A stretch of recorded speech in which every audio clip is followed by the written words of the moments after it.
Oi gente, sejam muito bem-vindos a mais um vídeo do Afinal, o que somos nós?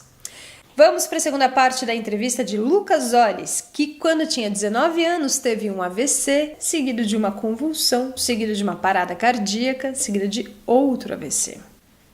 Apenas. A história dele é muito impressionante. Para vocês terem ideia, quando ele estava lá, tendo a experiência de quase morte, ele recebeu esse pedido.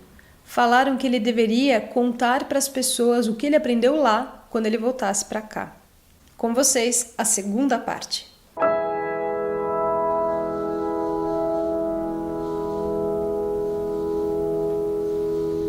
Ô Lucas, você falou de uma plataforma branca numa certa altura.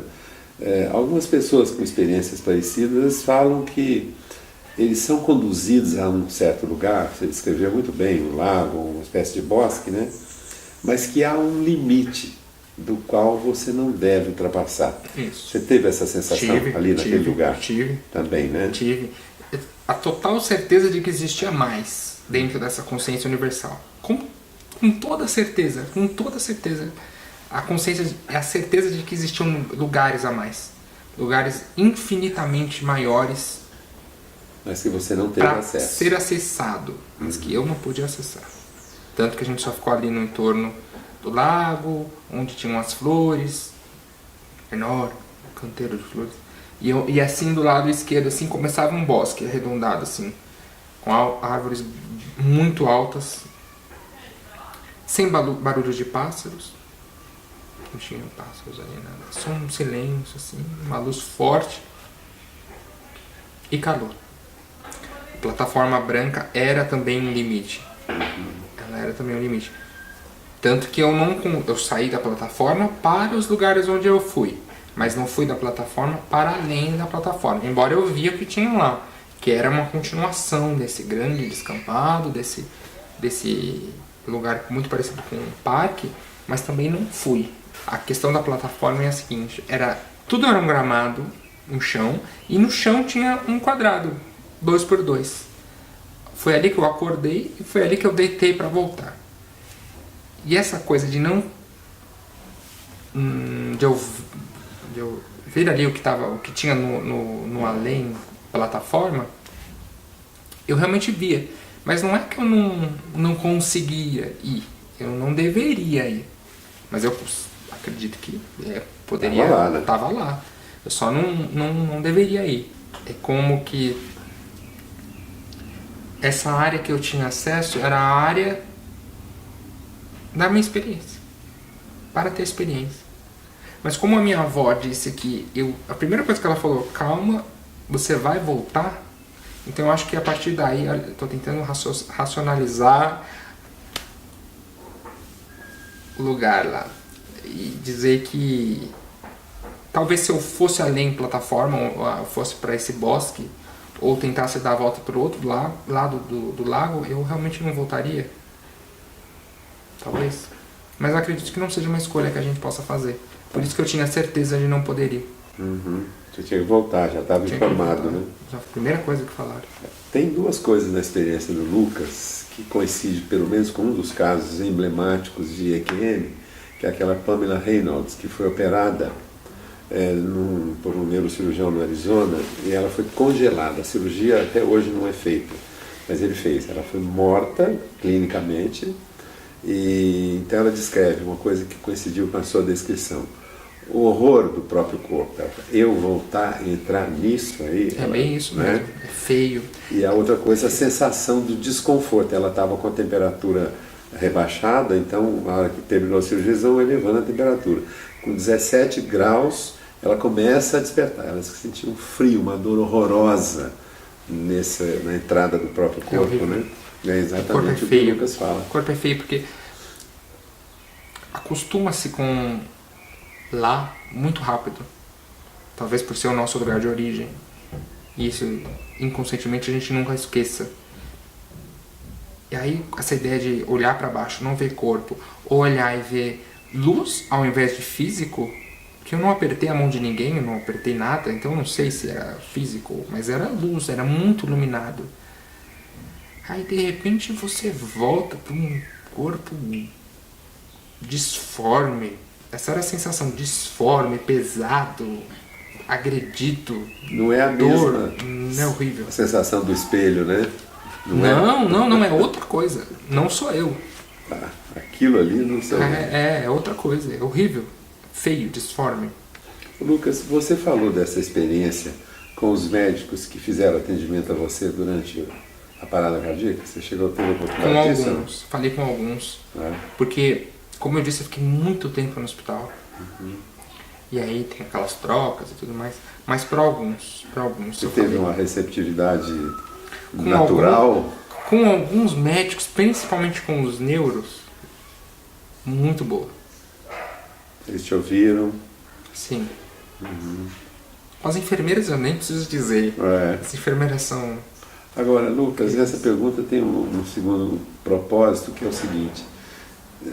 Se algumas das pessoas que te ajudaram, que te assistiram, conseguiram depois confirmar alguma coisa que você tenha presenciado nessa experiência.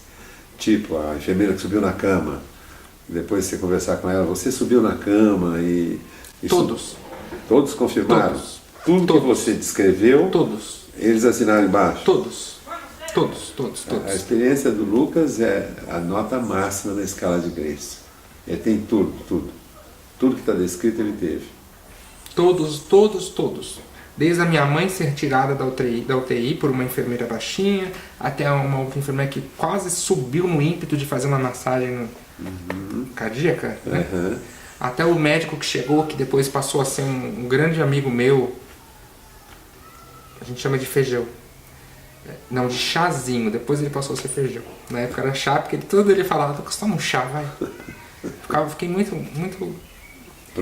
próximo, né? Porque eu fiquei muito tempo e todos relataram que eu estava certo. Porque eu disse e eles falaram, é verdade. É verdade, foi isso, é verdade. Esse pedido da minha avó para que eu voltasse, contasse, relatasse, me parece que está ligado à própria razão de tudo ter acontecido. A motivação de ter passado, imagina, 19 anos, 2 AVC seguidos, uma convulsão seguida de uma parada cardiorrespiratória, e de repente essa experiência, me parece que está tudo muito interligado, nada por acaso. E esse voltar e relatar é o que eu faço, estou aqui fazendo. Sempre que eu posso, seja uma mesa de bar, um restaurante, uma sala de aula, eu sempre conto. E acredito que esse relato acessa nas pessoas algumas coisas. Que eu acho que a grande motivação de contar é essa, é acessar algumas coisas nas pessoas. Cada um, obviamente, coisas diferentes. Coisas que se alternam, mas acessar esses sentimentos e coisas nas pessoas que no nosso dia a dia ficam bem guardados, ficam obscurecidos, esquecidos. E acho que é a mesma sensação de que quando eu me deparei com essa experiência. Opa, existe algo maior. Opa, que a gente não, diariamente, a gente fica ligado a essas coisas daqui, essas coisinhas medíocres que a gente faz o dia todo. E aí, opa, existe alguma coisa que a gente tem que valorizar. Opa, temos que entender alguma outra coisa e saber que aqui é muito curto, é um sopro. Lá que a gente vive, como é que foi dito, e é o que eu sempre vejo, o meu lema, é lá que a gente vive. Ô Lucas, você mencionou que, como a maioria das pessoas que passam por que você passou, que desenvolve algumas capacidades que não tinham desenvolvidas antes. Eu gostaria que você falasse um pouco sobre isso. O que é que aconteceu com você na sua volta? Como é que é a sua vida hoje é relacionada com a experiência quase morte?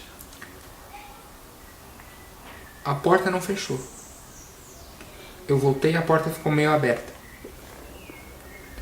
No hospital ainda, já no quarto, eu me lembro que eu saí da UTI, eu fui pro quarto, mas eu passei mal em algum momento e fui transferido de hospital.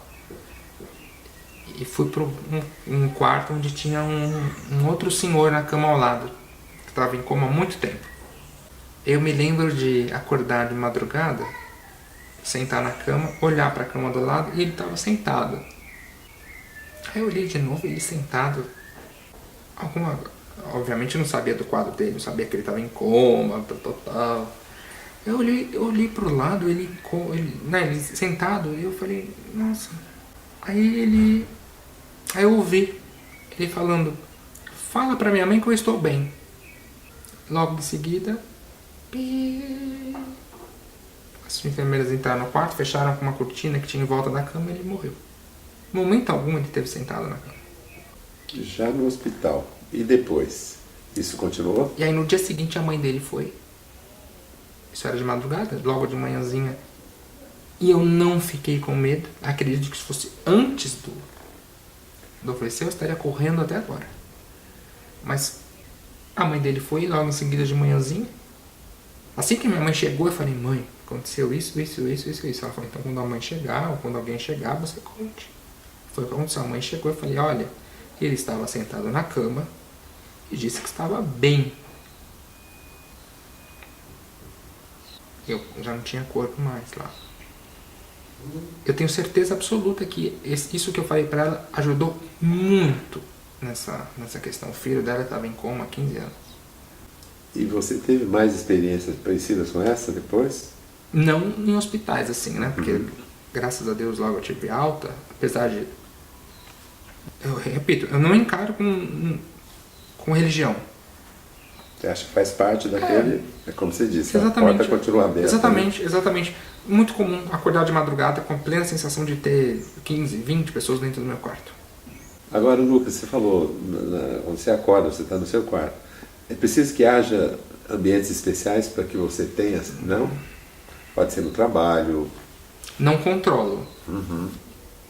Não controlo. Por exemplo, venham agora. Tá, você não tem nenhum poder sobre isso. Tá no banheiro, opa. Tá na cozinha, tá numa reunião de trabalho. Quantas vezes nos últimos anos? Tá em reunião, assim, com a plena certeza que atrás de mim tem muita gente. No entorno da mesa tem muita gente.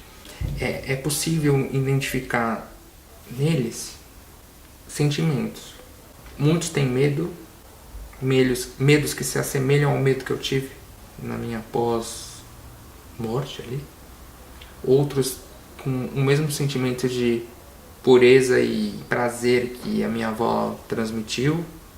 Outros com um sentimento de transmitir essa pureza e essas sensações. Por exemplo, aconteceram algumas vezes de eu muito apreensivo de reuniões de negócios e tal assim, e de repente sentir a mão de alguém me passando essa calma. Calma, vai dar tudo certo. E imediatamente já baixa a bola já. E acredito que isso seja muito comum para todos nós, todo o tempo. Todo o tempo. Nós somos influenciados por eles o tempo todo. Você acha que eles estão lá naquele lugar e por essa porta mal fechada eles chegam a você? Eu acho que a porta mal fechada é comigo. Eu acho que para eles a porta é aberta o tempo todo. Não para todos. Não para todos. Mas para alguns que vêm para cá e tem uma influência, com certeza um grau determinante nas nossas ações, no nosso dia a dia. Quer dizer, são pessoas que estão lá, onde você esteve. Que estão lá e que podem vir. Entendi. Podem vir porque eu os vejo às vezes. E acredito que, como eu não vejo o lado de lá, eu não vejo mais aquele lugar. Nunca mais vi aquele lugar, nunca mais estive lá.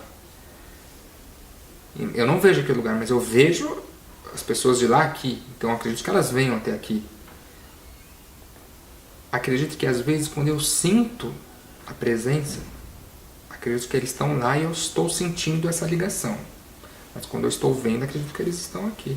É difícil a gente trazer para o mundo explicável, físico, essa... Você vê como você nos vê aqui? Um pouco. Depende muito de como eu tô, depende se eu tô calmo, se eu tô bem. Aí eu vejo mais materializado. Mas a maioria das vezes é uma coisa um pouco a minha avó.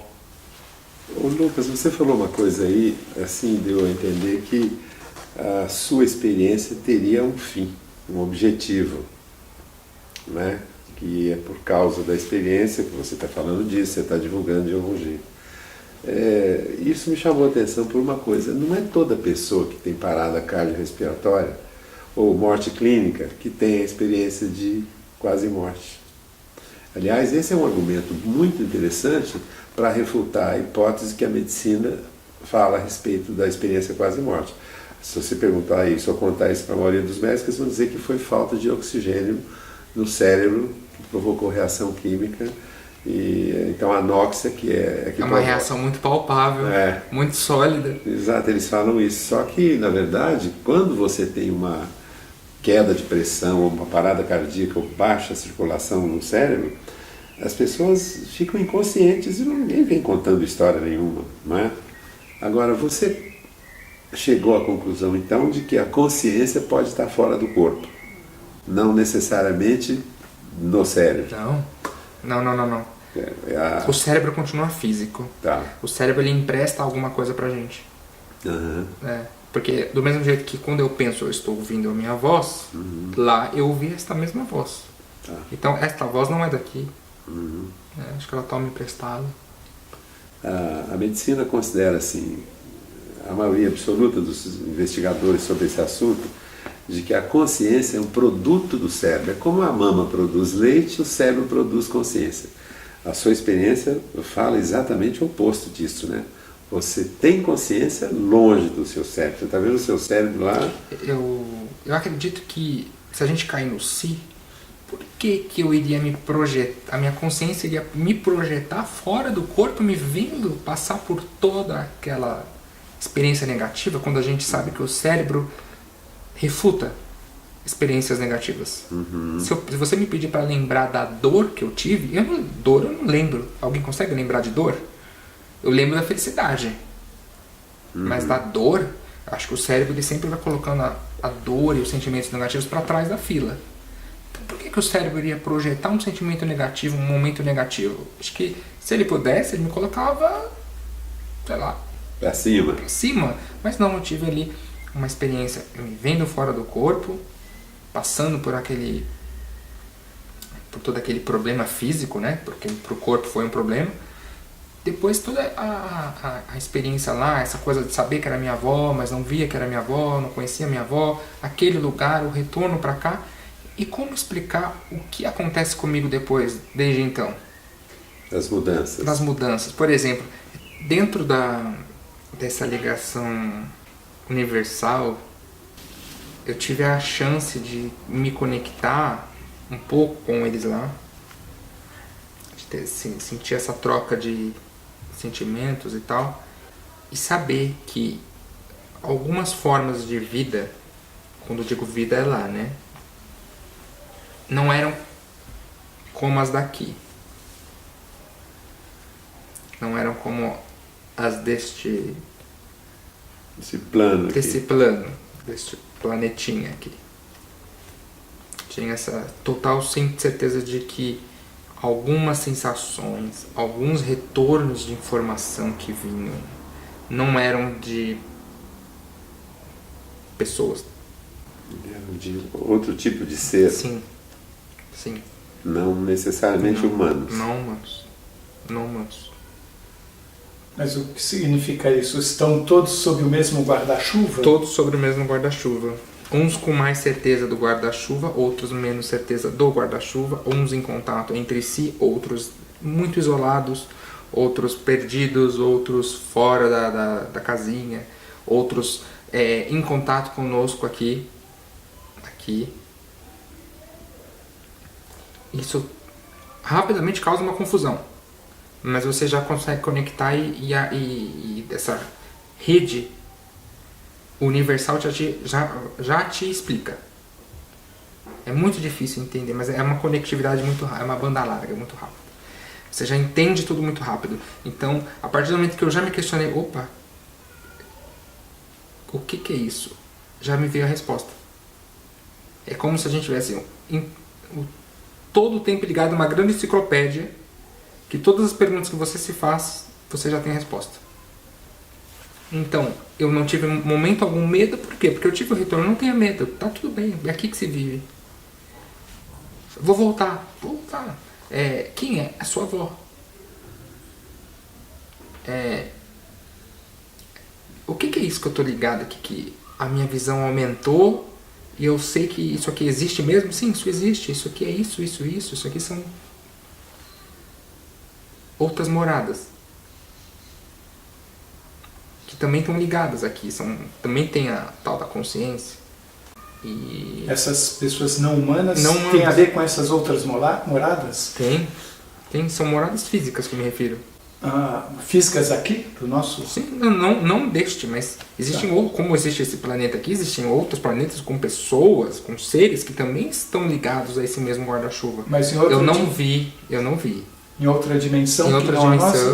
dimensão, ou talvez não, mas que lá onde eu fui, não estavam lá, mas total certeza de que estavam por ali. Você falou de que você se sentiu ligado no consciente coletivo, Isso. interconectado com todos. Com todos. Incluía todos esses? Todos esses. É como uma grande colmeia, com todos ligados. Inclusive com a parte da colmeia que a gente não vê, que estão longe. Todos interligados. Sem sombra de dúvida. Não tem fronteiras.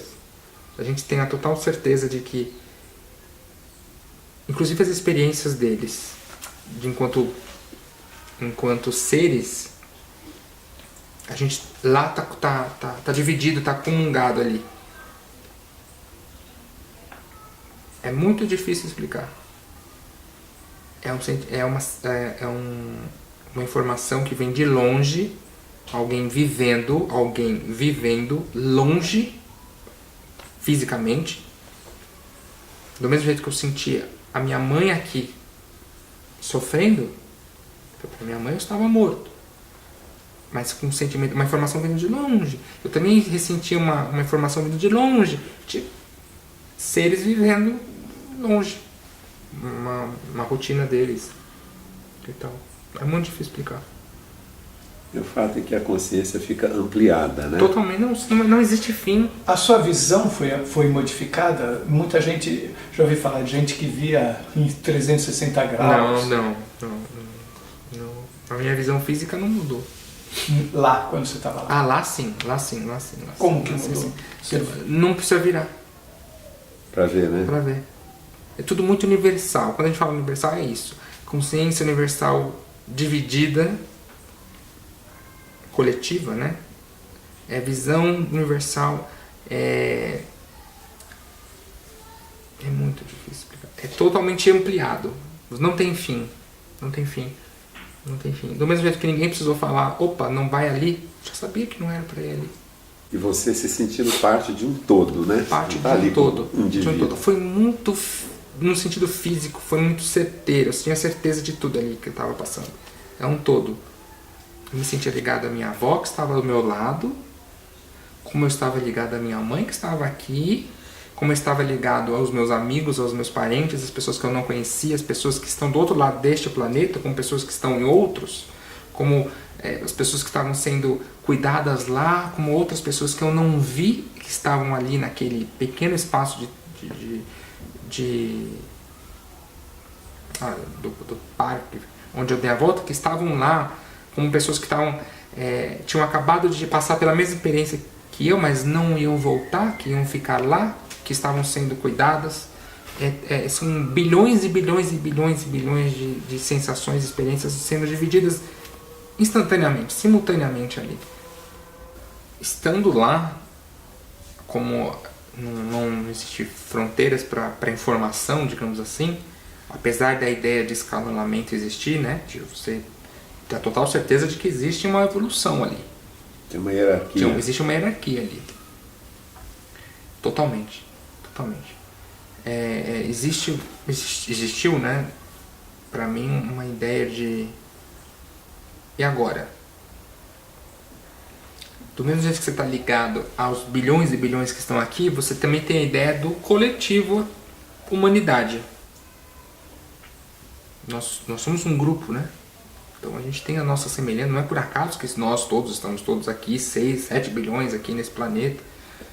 vivendo juntos neste momento, nada é por acaso, tudo é planejado. Não é por acaso que a minha avó era a minha avó que estava lá, que nós estamos aqui neste momento falando. Quando foi dito volte e fale, acredito que não seja desperte nas pessoas este lado, porque não acredito que isso aconteça. Mas acho que é pra gente começar a ampliar essa visão que a gente tem, que a gente precisa ter. Desse mundinho restrito, desse que mundo acabou, né? restrito, de que, sabe, viva intensamente, porque só se vive uma vez. Eu não estou dizendo que a gente viva mais de uma vez, mas estou dizendo que nós não vivemos aqui. Nós estamos aqui, mas nós não vivemos aqui. Eu acho que a gente volta aqui um pouco, sim. Algumas vezes. Acredito que sim. Ô Lucas, algumas pessoas com experiência de quase morte relatam que no momento da experiência eles tiveram pelo menos algum vislumbre, flash de acontecimentos futuros. Você acha que na sua experiência esse tipo de coisa aconteceu? Uau! Não deixe de ver a terceira e última parte dessa entrevista. Você não vai se arrepender. E se você gostou, por favor, se inscreva no nosso canal, divulguem para os amigos, dê muitos likes, faça comentários. E se você tem alguma dúvida ou passou por uma EQM e quer compartilhar essa história com a gente, por favor, nos escreva. O nosso e-mail é afinal-o-que-somos-nós@gmail.com. Muito obrigada pela sua companhia e até logo!